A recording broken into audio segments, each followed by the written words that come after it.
My name is Michelle Flint and I'm Head of Department Music and Performing Arts at Cambridge Middle School. My entire music programme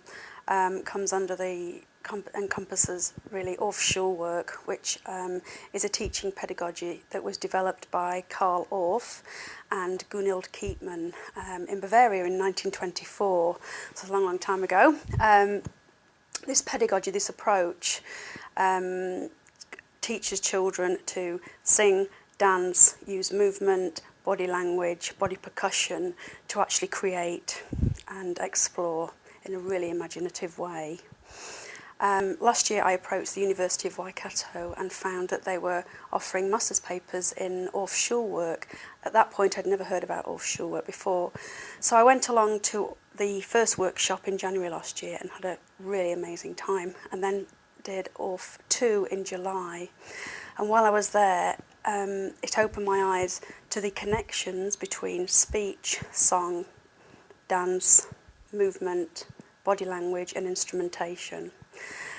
While I was there at the workshops, I was able to create and explore in a really fun and imaginative way. It's a really inclusive programme.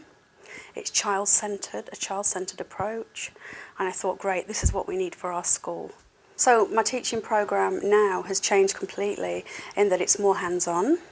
The students are actually, they know now their journey, the learning journey they're on. They know the purpose for their music making, which is really, really important. Before we didn't have any way, any direction that we were going on. Now my children do have a journey. Yeah, I take them on a learning journey. We discuss what it is that we want to get out of our music, because it's really important for students to know the direction that they want their music to be, a reason for their creativity, a reason for the music making. A really exciting part of my teaching now with the Orff approach is using poems or rhymes as a starting point for teaching and learning.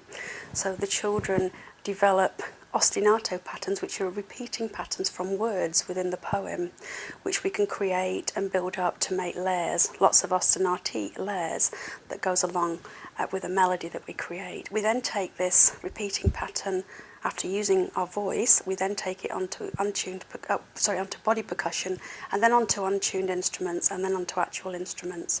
So the students are actually understanding about composition, understanding the form of composition, and at the same time they're getting a rhythmic and an aural awareness. As Karl Orff himself said, Orff Schulwerk is for the school, and it's meant to be integrated into the whole school curriculum. And if us as Orff teachers can actually integrate with other teachers and collaborate with other teachers, then their programme can become part of our programme.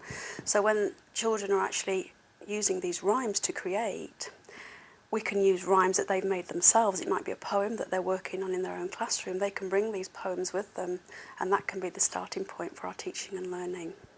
Currently I'm working with a group of 5 students who are our lowest maths achievers. They're Year 8 students, but they are really struggling with their maths. So since the Orff approach again is for the school, I think it would be really nice to use the connection between maths and music to see if we can help there with the development. We've only started this and we're only actually 15 sessions into the maths work, but those 5 students come to me every week, and we're using this model word idea to help them understand about whole notes and half notes and quarter notes and eighth notes, and then we're actually taking that into maths, into musical maths, so they're able to split and subdivide and understand these fractions of notes. The students are clapping them, they're using untuned percussion, and they're going on to percussion, so one of them might play a whole note while some of them play a half note and a quarter note and an eighth note. We then take that onto the whiteboard and we start adding and subtracting whole notes, half notes, quarter notes, adding notes together. So it's really helping them with their understanding of division, etc. So again, it can be used not only for poems, but we can use music for maths, since it obviously stimulates other learning areas as well. So really then the Orff approach, it does empower students of all ages, particularly adolescents, mainly because it's hands-on. Okay, it's literally from the minute that the students walk through the door, it's practical, practical, practical. They're not having to sit down and take notes, they're not having to listen to theory, they're actually physically and actively involved in their music making from the minute they walk through the door to the minute they leave, which is really, really important.